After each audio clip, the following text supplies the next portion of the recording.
Forever Filly. Got these balloon animal looking ass flowers. Got Rarity. Got whatever the fuck this is. Like a bunny suit. I mean, Forever Filly, I'm guessing that's what's her sister's name? Sweetie Belle. And I'm guessing this will be about the little kids, Cutie Mark Crusaders. Last episode was a piece of shit. Massive turd.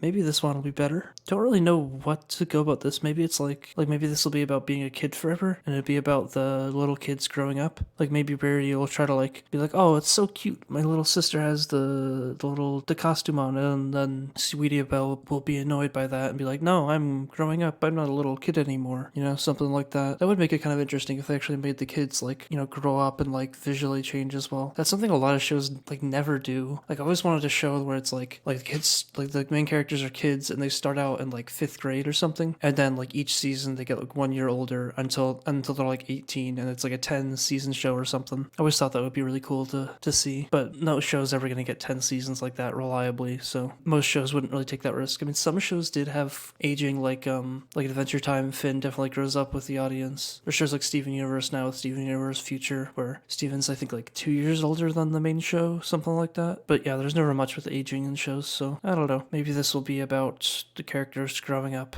Who knows? So we're in the city place. Oh, this asshole again. I almost forgot she existed. Oh, I did forget she existed. I mean, clearly stressed versus not stressed.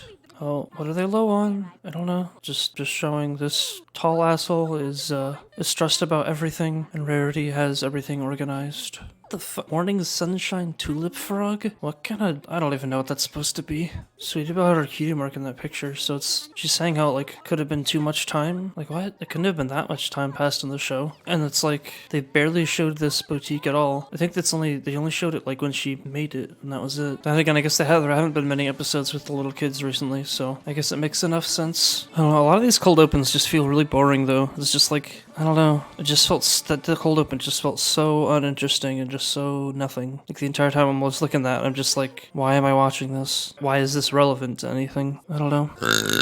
Rarity Cries, the episode. I wonder what this voice session looked like in the studio. If they needed to do another take. What did the director say? He's just all right, so that was good, but you need to be way more dramatic. You need to be crying way louder. What did he say? Okay, we spent 4 minutes just to say, hey, Rarity's gonna hang out with her sister. The fuck? What is that thing supposed to be? Okay, they're helping him get a cutie mark, I guess. Oh, that's why. That's why his sandwich looked like an abomination. Oh, there he goes. What, it's gonna be like a Greek statue or something? Oh, no, it's just the little kids. Oh, look, there's the mark. Wait, why were Big Mac and the teacher sitting in that picture on the wall? Is that because they thought they made them fall in love in that one episode? I don't know. I'm really getting bored again, though. It's just been several minutes of just nothing. Just, oh look, here's what the Cutie Mark Crusaders are doing. It's the thing they've always done, ever since they got their marks, 2 seasons ago. And finally Rarity's here. God, that took forever. They'd love to do this thing where they make the characters touch their noses. I don't know, I just noticed that a lot recently. There she goes, talking about responsibilities, so it's about her growing up, I guess. Yeah, she just made a big deal about having a client. Yeah, so it's about Sweetie Belle growing up. That's the episode. So obviously, Rarity just wants to go back to when they were kids, but Sweetie Belle is growing up. I can definitely see where they're going with this. When you get to that age where it's just your parents just want to pretend like you're a little kid again. Even my parents will sometimes act like that. Ooh, there's the awkwardness. What little kid thing next is she gonna make her do? An ice cream parlor? Oh my gosh. She convinced the original owner. I guess I'm supposed to be cringing. Yeah, it's pretty obvious where they're going with this. Yeah, for a while it's just been a bunch of scenes of Rarity trying to get Sweetie Belle to do some dumb little kid shit that she doesn't want to do anymore. I guess Sweetie Belle's gonna have to stand up to her sister and just explain stuff. And this dog doesn't care about shit. Oh, come on, just have someone run over the ball and just break it open. Oh, that would have been good. Just make the ball squirrel flavored. Okay, now I'm cringing. What am I doing? Oh, there's the flower shit. Oh, there's the thing from the picture. Yeah, alright, and she's fucking pissed. She hates it. She's going through her emo phase. Oh, please just make the next episode, just make her dye her hair black and wear leather clothes. Black leather clothes. And make her become emo. Make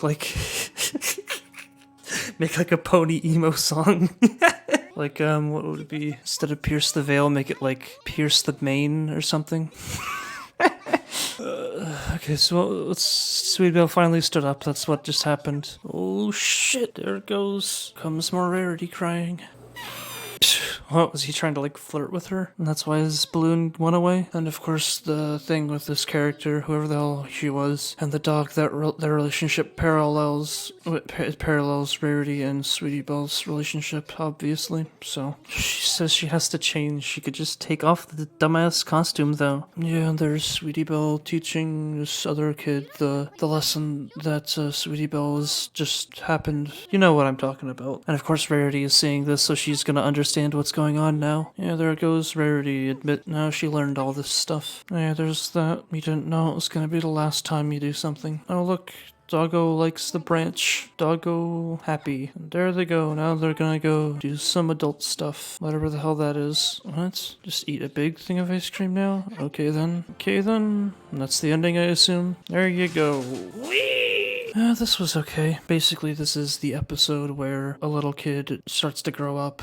As I kind of predicted in the beginning, the little kid begins to grow up, and then their parent, or in this case sister, just the older friend, parent, sibling, whatever, can't, treat them like they're a little kid anymore because they've changed and grown. So basically Rarity realizes she hasn't spent much time with Sweetie Belle, so then she goes and plans this whole day of just all this little kid stuff that she used to do with Sweetie Belle, but then Sweetie Belle hates it, and then, meanwhile, the other Cutie Crusaders have been trying to help this other kid with her dog, and then basically Sweetie Belle then, because of the way Rarity was treating Sweetie Belle, she realized that the kid was treating the dog the same way, and so then she gives this whole speech to the little kid about the dog growing up, and then Rarity hears the speech, and then she sees the parallel, and then everyone's happy, and then Rarity and Sweetie Belle can be adults together or whatever. I mean, it's a concept that's been done in a ton of shows. I mean, not all of them do it, obviously, but I appreciate that they're, letting the character change and grow up a little bit. I don't know, I can definitely relate to this feeling, like, I remember one Christmas my parents did this, like, stupid scavenger hunt thing, except myself and my siblings were all, like, way too old for that kind of thing, and so we were all just annoyed that we had to walk outside when it was really cold for part of the scavenger hunt, and then we had to walk around the house. It was just so obnoxious. But it's because my parents didn't realize, like, oh, right, they're too old for this shit. Yeah, so I can definitely see that feeling, and they definitely,